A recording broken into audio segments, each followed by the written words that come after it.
Hey, welcome guys back to the channel. Maverick here, ready for episode 2 of A Place Further Than the Universe. So, quite a lot of you guys have commented on how much you love this series and how for some of you it's in fact one of the best series or your favorite series of all time or something similar to that. And so I'm really intrigued. I mean, I know that this is a critically acclaimed series, but so far in the first episode it's relatively unassuming, right? So, and considering that there's only 13 episodes for this, they've got a lot of ground to cover. So I expect the pace will probably be quite fast as well. In fact, looking at what we have right now, we probably still need to introduce the other girls, right? There's 4 main girls. We already know 2 of them, and I believe the third one is working in a convenience shop, and probably that's the next one which we will meet and join the crew with, right? Beyond that, I'm also really curious as to how they're actually going to get to Antarctica. I mentioned last episode that it's relatively easy to get to Antarctica for tourism purposes, but apparently they want to go on an expedition trip, meaning that there's actually some. Well, to be honest, I don't know the big difference between tourism groups and expedition groups. I assume expedition groups are there for scientific purposes. So, but if that is the case, then how can these girls get on, right? So, don't know. A lot of questions. Hopefully, they will be answered shortly here. So, without further ado, let's get into the episode. All right, let's begin in 3, 2, 1, play. November depart and back in April. About 2 weeks.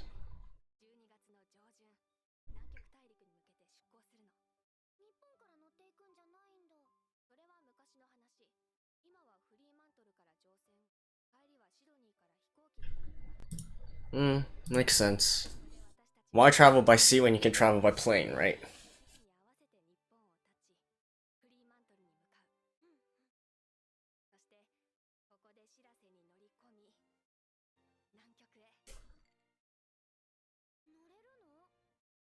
Did I see that right? Are they?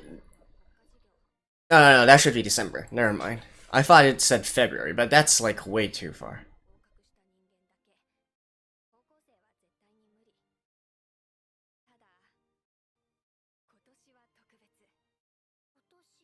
Mm-hmm. An Arctic challenge. Huh.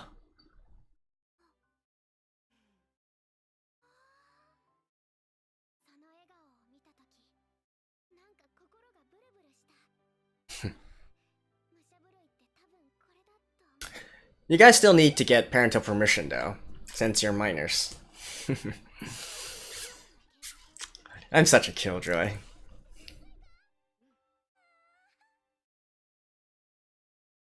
Dear Mom. Nope, opening time. Alright, let me skip this real quick. I'll see you guys in a second. And back. Stage 2. What? What?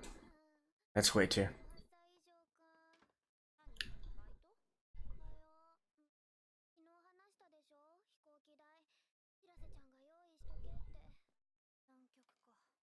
Hmm.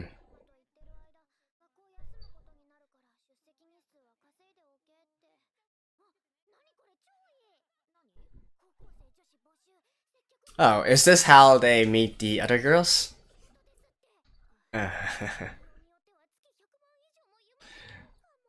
That's probably something bad.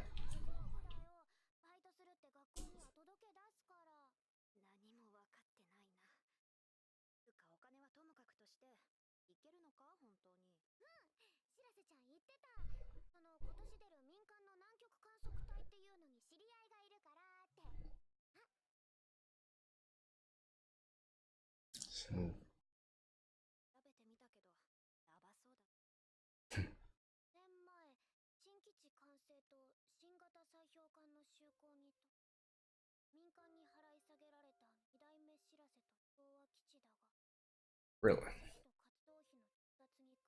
So, private operator now.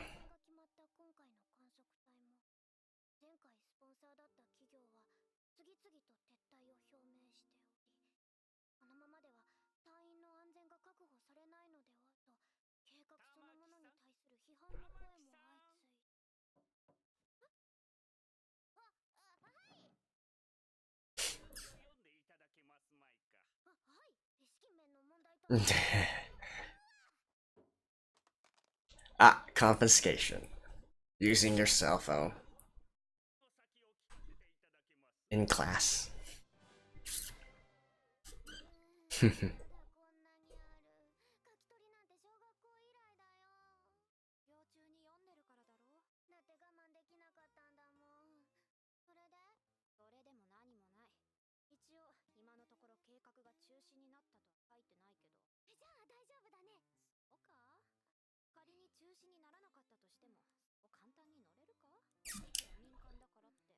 Yeah, how...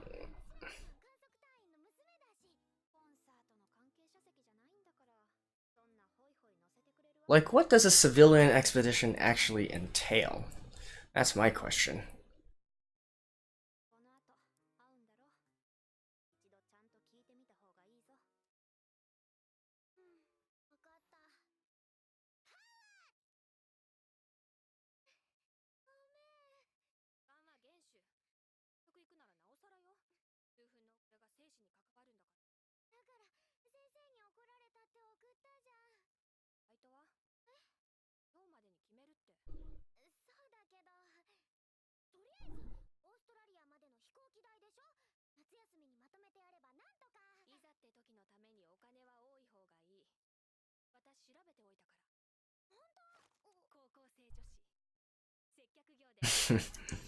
The same one.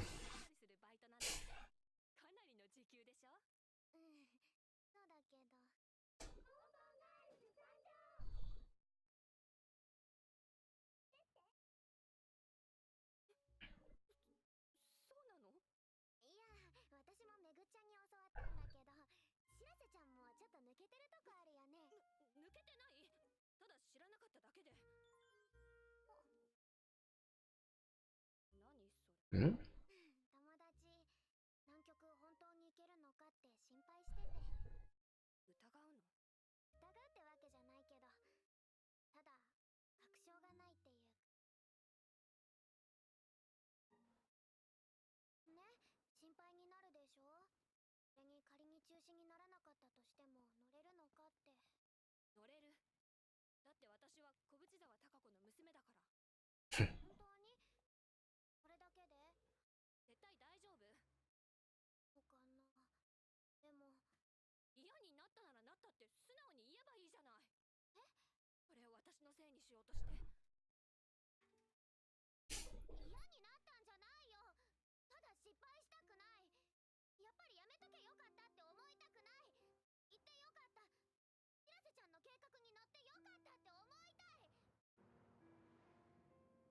Mm-hmm.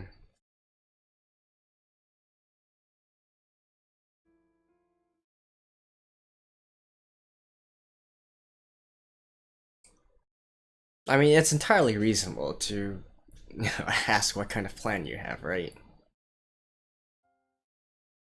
But I guess sometimes you just need to.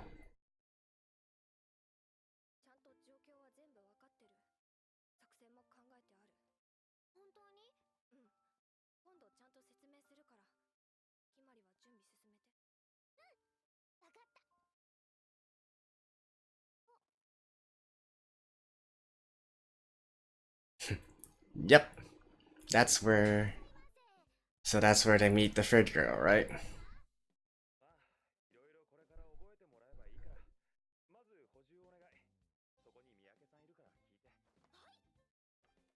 This girl, right?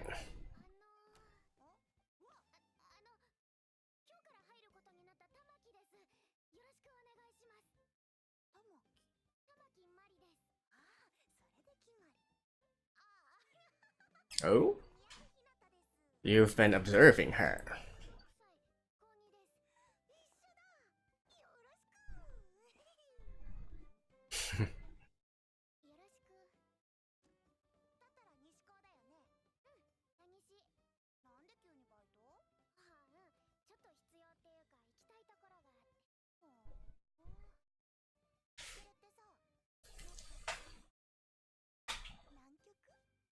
Ooh.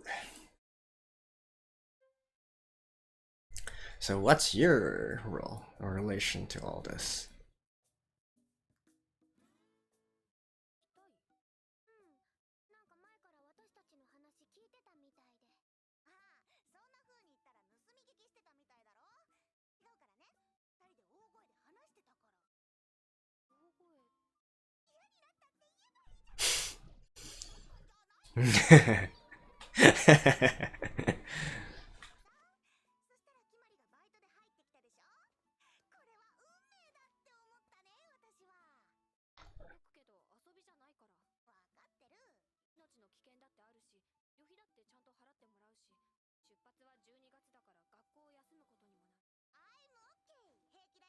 So what?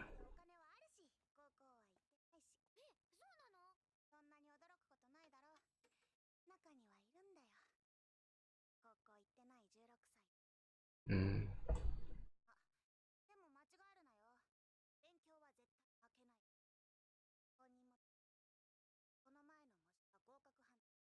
Really?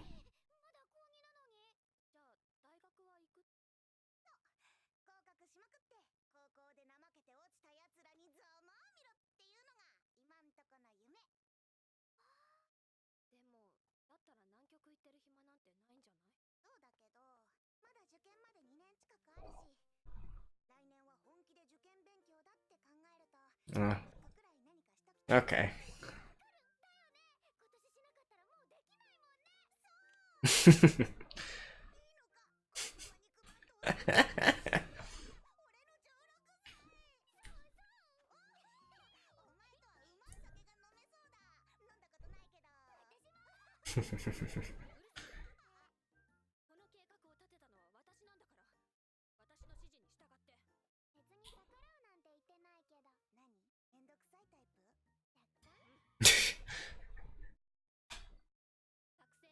This is giving me such a Deja vu to K-On! Actually.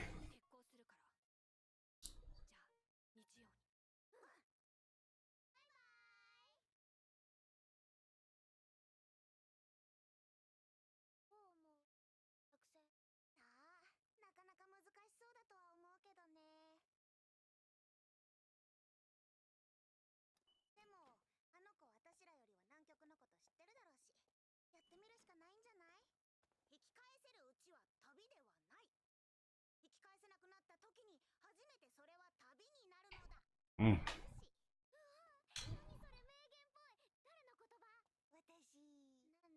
That's a nice quote, actually. I'm impressed.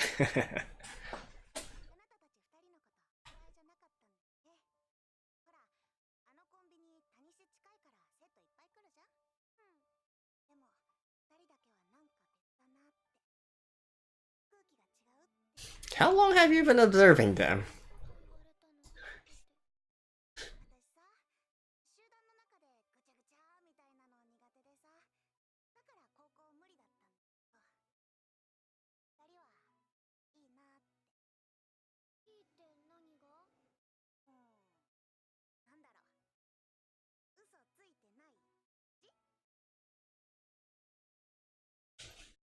Hmm.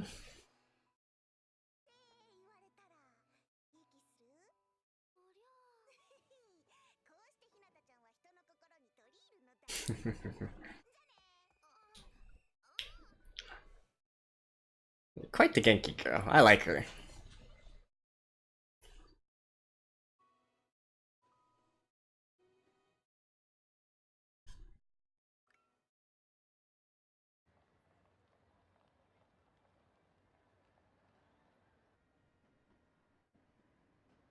Shibuya.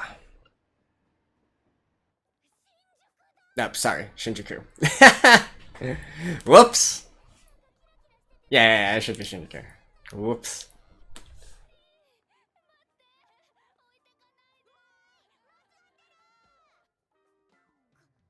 Kabuchiko.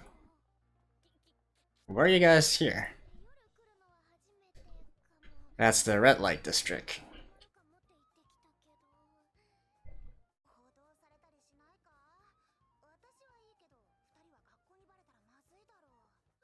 Are you guys seriously?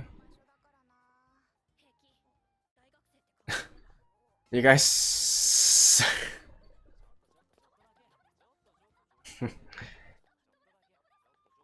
House.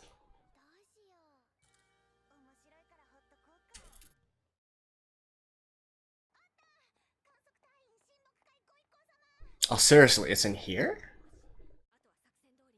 Hmm.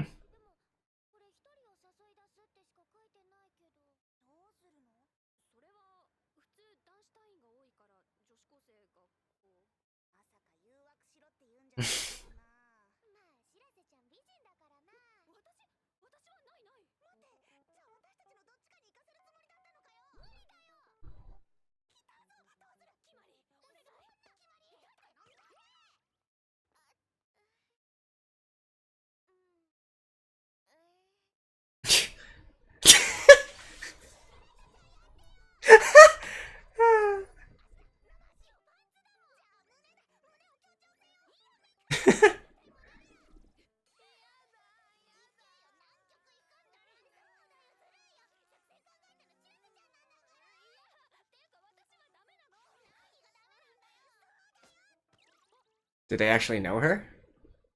Yep, they know her, right?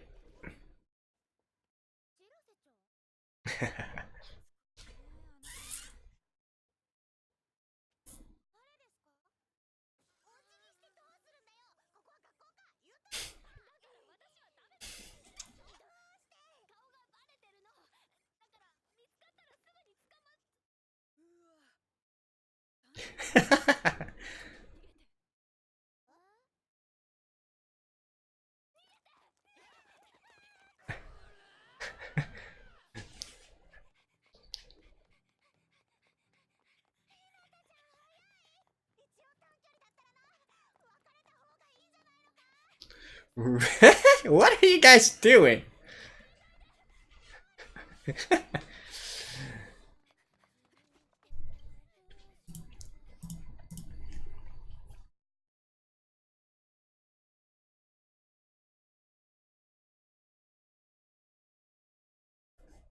Well, if that's the case, you're gonna meet them sooner or later, right?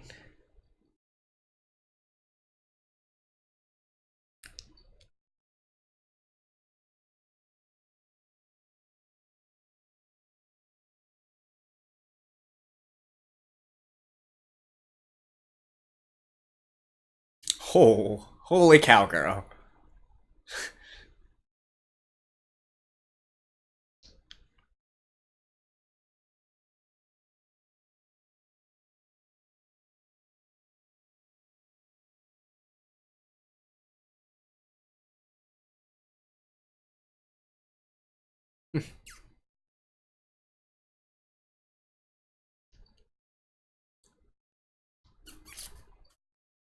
They're gonna get caught in the end, aren't they?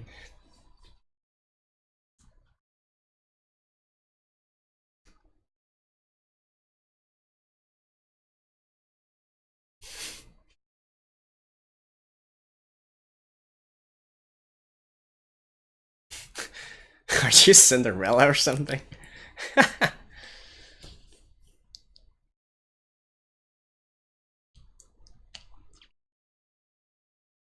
Oh.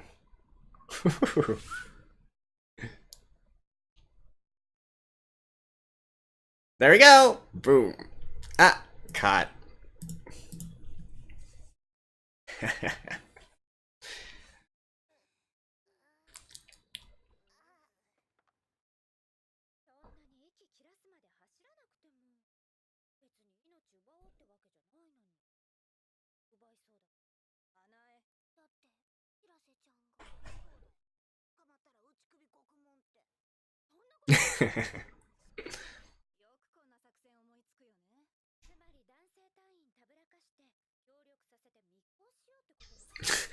Castaway, seriously?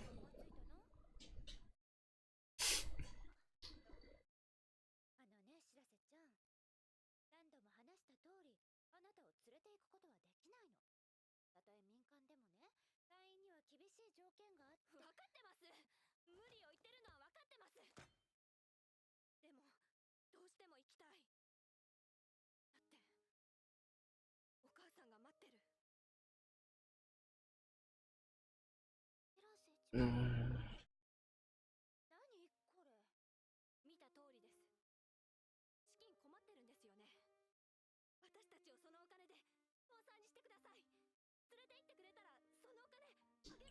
With 1 million yen?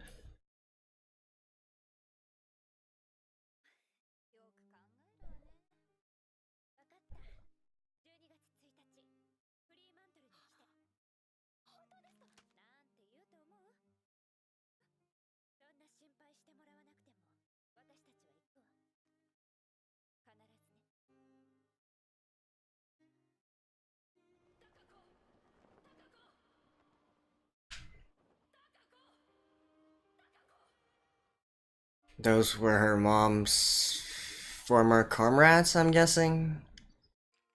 Former...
Oh, are you the fourth person?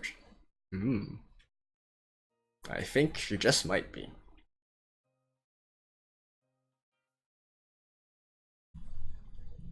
And this is the first time we see the actual ending, right?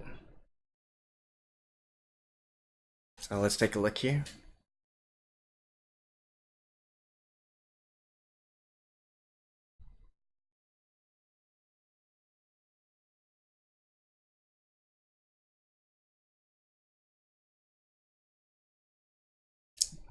So what, looking at the same sky, even... I like how there's 4 penguins there.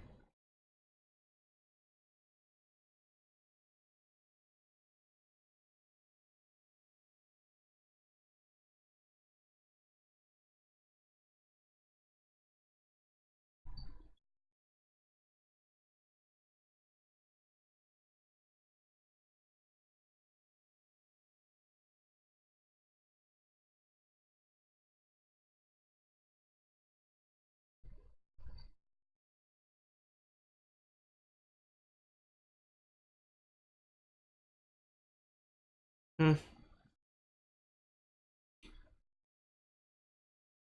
Alright, not really that much to comment on. Look at those 4 penguins though.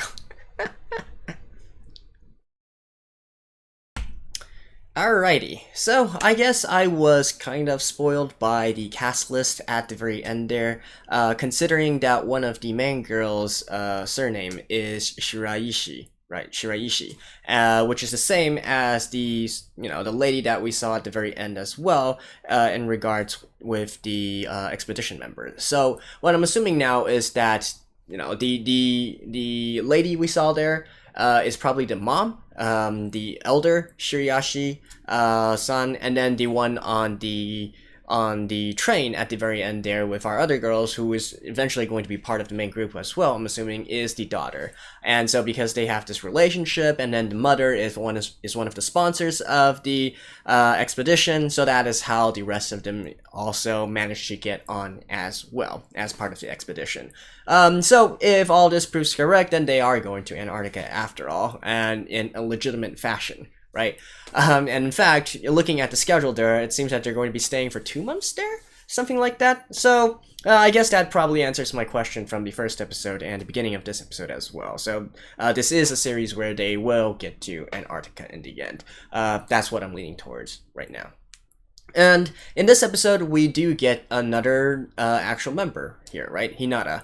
I really do like her personality, and I absolutely understand what she's saying by, she's having this time and she wants to do something special with this, right? And honestly, I don't, for most of my viewers, I don't know if you guys are already, out in the workforce or not, or maybe you're just college students or maybe even high school or lower, but I absolutely recommend you to take I believe in the West it's called a gap year, right? Before you actually go to work, right? You can maybe take it while you're in college or whatnot, or, some kind of overseas transfer student program, something like that, international program.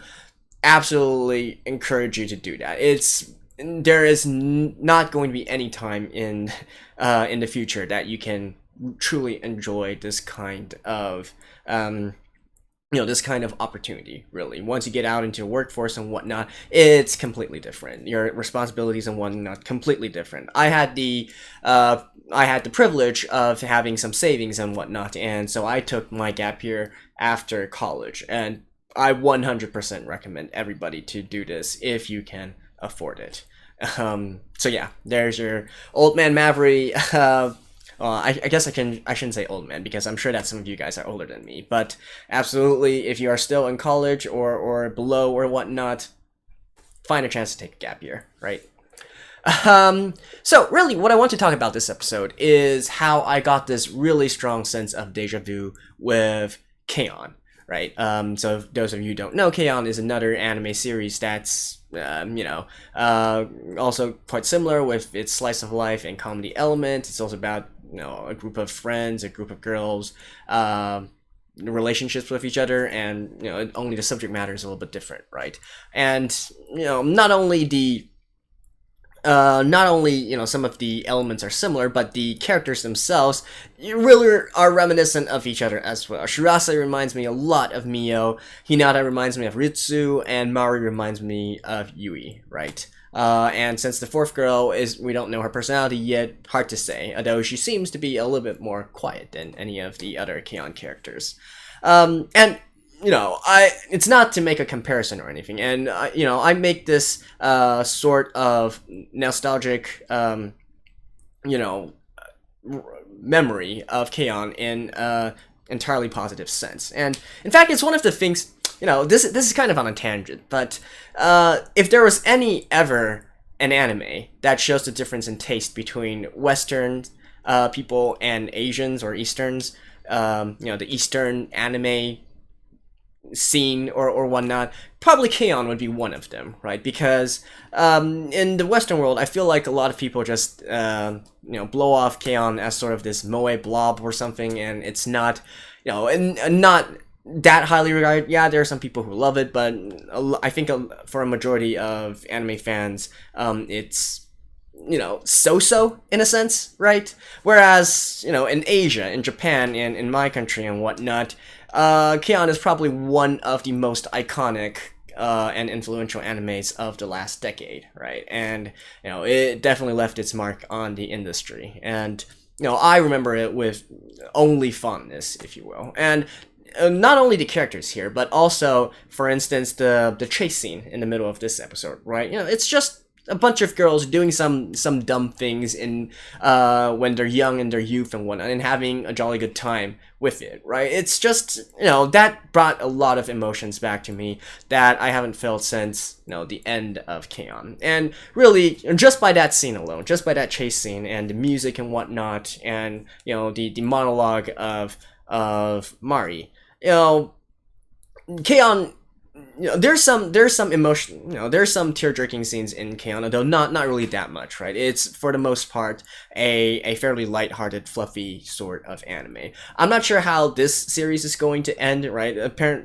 Judging by some of your guys' reactions and whatnot, perhaps it's also going to get emotional at the very end. But, regardless of what kind of ending this has, I think, it's probably going to, if this sort of comparison to K-On! Still holds true, it's probably going to send me into a sort of minor depression at the very end as well. Those of you guys who do like K-On!, or maybe for those of you who have already finished this this anime, might know what I'm talking about, right? It's not really a sense of, okay, you know, it's such a sad story, or blah blah blah or whatnot. It's just, you know, there's something very compelling about just watching a bunch of girls goof off and have fun within the anime series, and then by the end of it, you're just left with this hole that's very hard to fill, and you know, that's what sends people into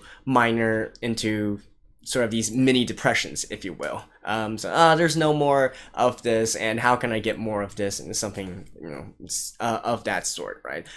Right now, just with the second episode, A Place Further Than the Universe is also giving me a similar vibe to this. So, you know, I have a bad feeling that's probably what's going to happen at the end of this series as well. And you know, if to make the comparisons a little bit further, you know, K-On! Inspired a lot of people to take up music, right? To join a K-On! Club, music club, band, or something in school.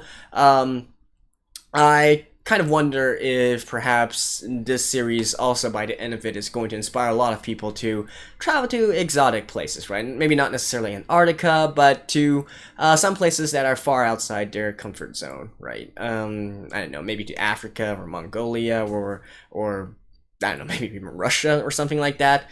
So yeah, perhaps that's I don't know where I'm actually going with this. It's just, I'm just thinking out loud right now, my thoughts on this series as well, because there's not really that much to analyze here, right? But it's just giving me a lot of feels, if you will, for some things that I feel very nostalgic about.